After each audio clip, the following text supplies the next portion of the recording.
Christ followers should comport ourselves, right? We should be people of love and of grace and of compassion. Kirk Cameron is denied story hour by public libraries for his new book. Hi, I'm Scott. I am Mark. Oh boy, man, do we have a good one. All right, talk to me. Not to be outdone by his sister for bad press, Candace Cameron Burr, who you remember we talked about, is starting her own network that doesn't appear to like anybody unless you're straight and white. Kirk Cameron is now gaming the system to prop up sales of his new book, As You Grow. So that was a mouthful. Let me kind of break it down for you. Is this like a Pinocchio retelling, or like what is it? It's even worse. Okay. So here's one of the dirty little secrets of the Christian subculture is because it's a subculture, it's easier to take a small amount of people and make a large amount of money because this small amount of people only want to ingest stuff from within its own subculture. Tracking with me? Right? Mm-hmm. So more increasingly, evangelical Christians, parenthetically, fundamentalist Christians, tend not to be like taking in a whole lot of knowledge from other sources, whether it be books of other faith or encyclopedias, whatever. Yeah. Anyway. Science. So it's relatively easy to have a smash hit of a book or a record or a movie or something inside of the Christian subculture. And, Kirk Cameron, so-so actor, now wants to be a so-so writer, has released a new book for children called As You Grow. Okay? Now, usually, like, when you release a new book, you do the full court press, right? You Amazon, you make sure that it's got a great description. You make sure it's got loads of great reviews, right? And then you start marketing, right? So what Cameron does is he says, well, I'm just going to put it out in one outlet. And here is the entirety of the description of the book. All right, here we go.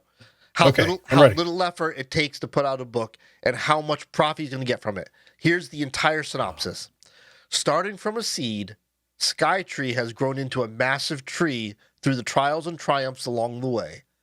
As you track the gentle giant's growth, read the words of wisdom that guided this tree and learn about love, joy, and gentleness with your family through the brave challenge at the end of the book.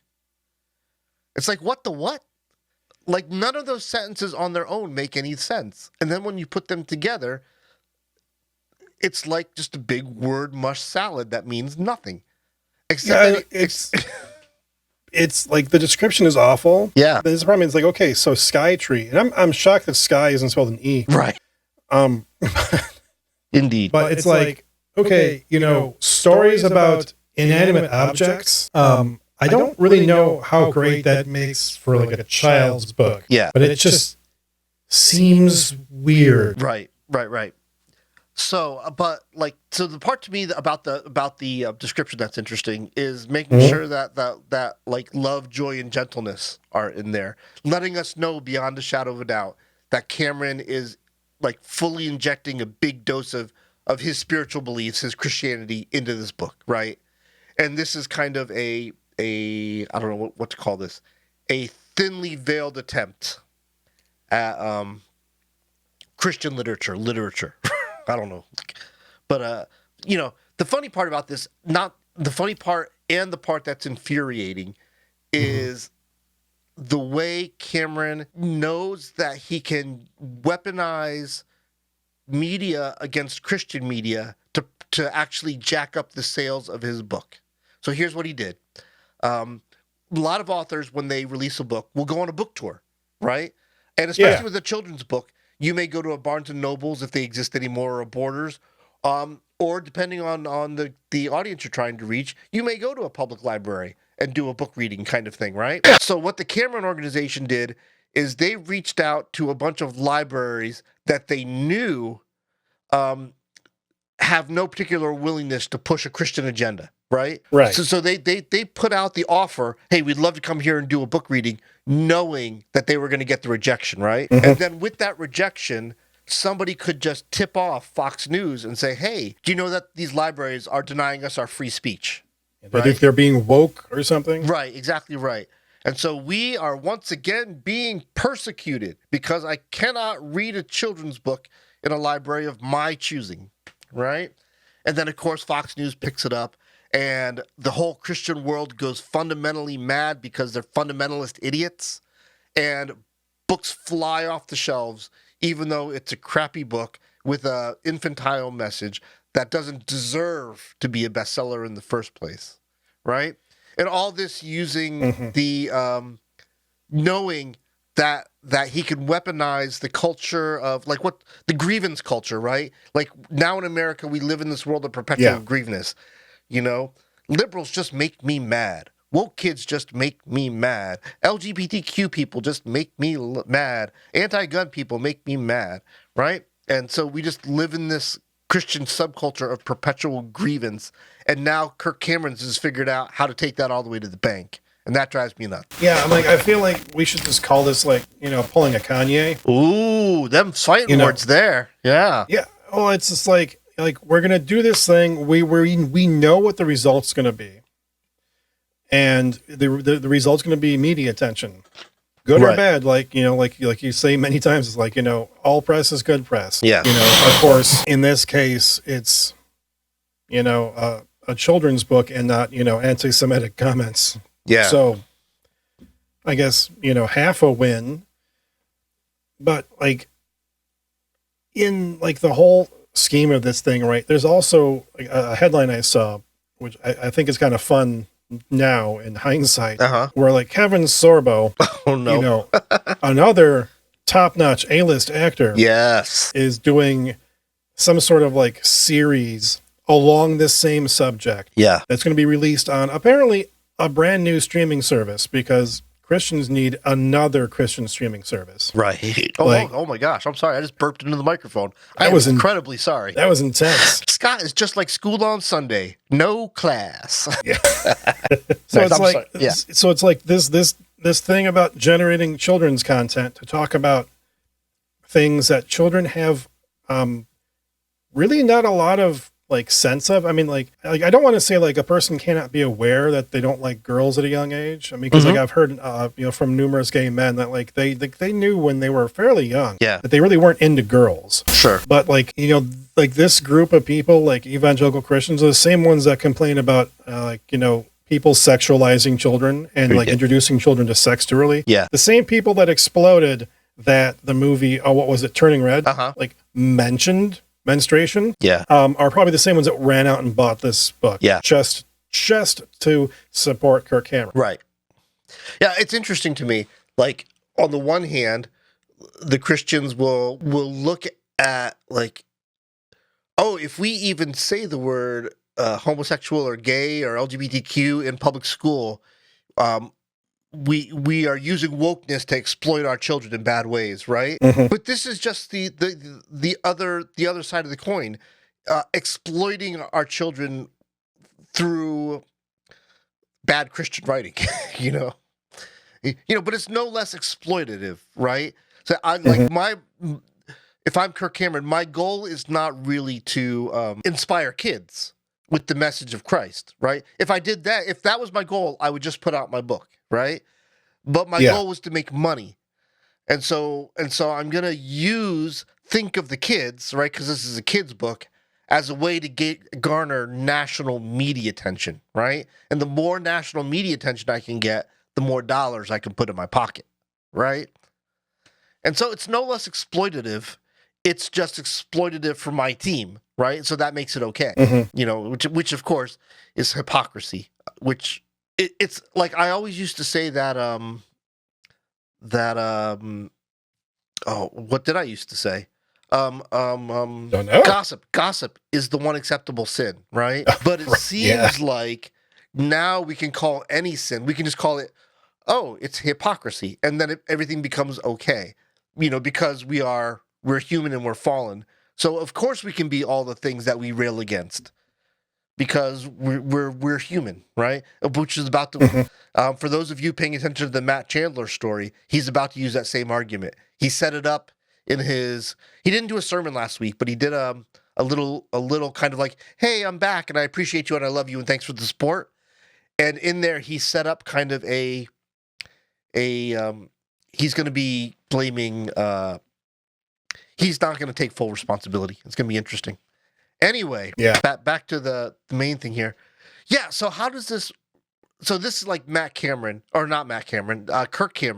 The story is specifically about him.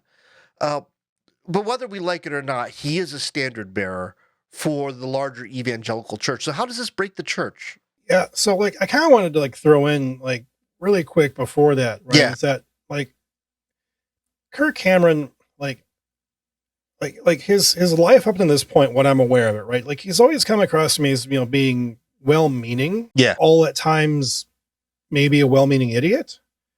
Okay. And I'm not trying to like say I think he's stupid, but it's like there was some video. Oh my gosh, it was so horrible. It was like trying to teach you how to evangelize people, and he's talking about how you shouldn't use logic when you're trying to evangelize people. Right. It's like that kind of thing. That's what I mean by well-meaning idiot. Like not always making the best moves, but having the best of intentions behind it.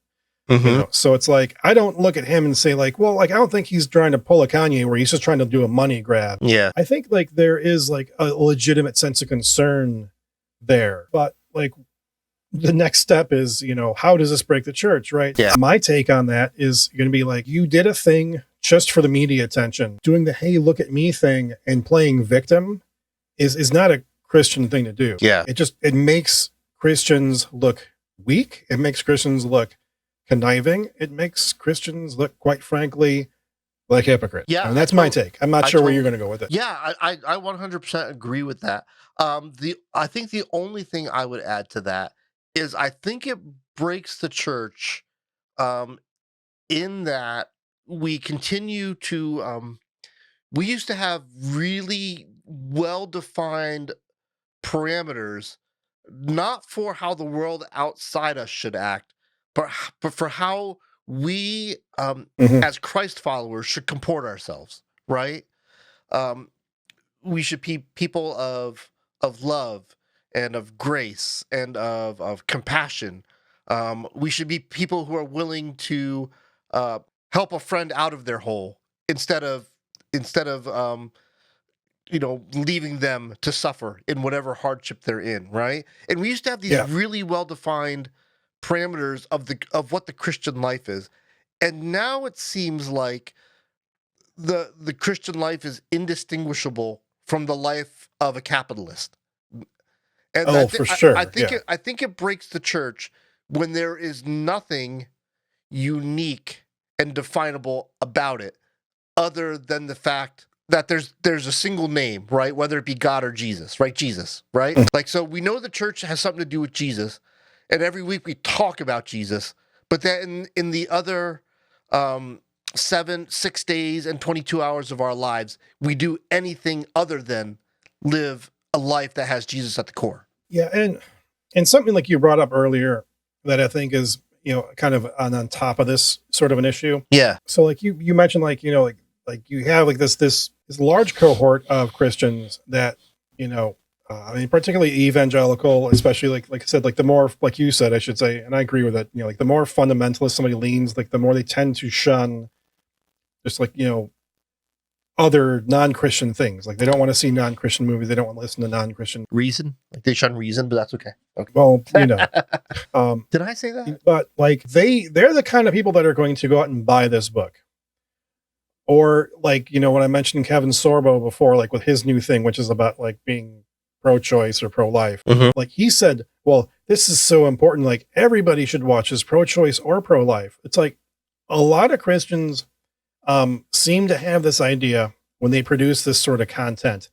They want everybody to consume their content. Yeah. So like they're not just making, like they believe like that they're making Christian content for non-Christian. And that's not how you're going to convince people. Like if you're trying to evangelize, if you're trying to convince people of the superiority of your way of doing things and your way of believing and thinking and doing, you can't market it to them.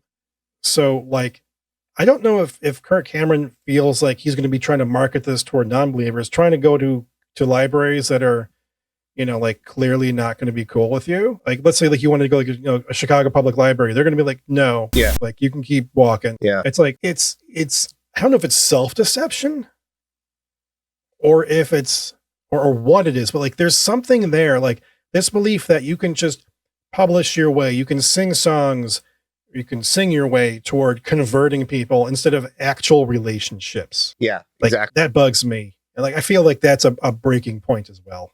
I don't know if you would. Absolutely. Yeah, no. I think you and I have both said on numerous occasions that church should be retail, right? It should be person to person, right? That something in the way we do church now, where it's one to many, is fundamentally insustainable in having a healthy ministry, right? Yeah. And so when we try to write books or sell albums or make movies, and we're basically just yelling into a bullhorn. And when you yell into a bullhorn, nobody gets to yell back. And even if they did yell back, you're no longer listening because you moved on to the next movie or the next book or the next album that you're working on, right? And that's no way to do ministry. Well, yeah. All I can say is that, when it comes to, Kirk Cameron trying to market his book to non-Christians, he got left behind. Oh my gosh, that is so good. So good. You should just like you should unscrew your mic from your boom arm and drop it on the floor. That was so darn good. And that's where this is my only mic. I'm not doing that. Oh, that's so good. Okay. Hey, we're Church is Lame. What Mark and I do is we love the church. We are committed to the church. But we're not so dumbfounded. But when people ask the question, why is church less legitimate? Why is church less credible? Why is church losing ground in this country? Like to Mark and I, it seems fairly clear. And the answer is not because kids today just don't care. Or because the woke movement is failing America. That those kind of trite answers aren't it. And so if you kind of check our repository, words is hard. Yep. If you check our repository videos, you'll see that we're making a case, dumb idea by dumb idea, of all the ways that bad Christian leadership is breaking the church. So by all means, join the conversation. If you're a fan of Kirk and want to step in front of him in his defense, we would love to hear from you. If you have something to add to the conversation, please hit the like button or the dislike button. Leave us your comments, hit those subscribe buttons, and click all the things. And if you're listening to the podcast by Apple Podcast, we just got ourselves relisted. So please, even if you're not a podcast listener, open up your Apple Podcast app and subscribe just so we can get a little bit of love there. But if you listen to the podcast, send us an email, churcheslame@gmail.com. Whoa. Pardon me, I forgot how to breathe there for a second. Nice. Yeah. But with that, may the Lord bless you and keep you. May the Lord make his face shine upon you and be gracious to you. May the Lord lift his countenance upon you and give you peace. Amen.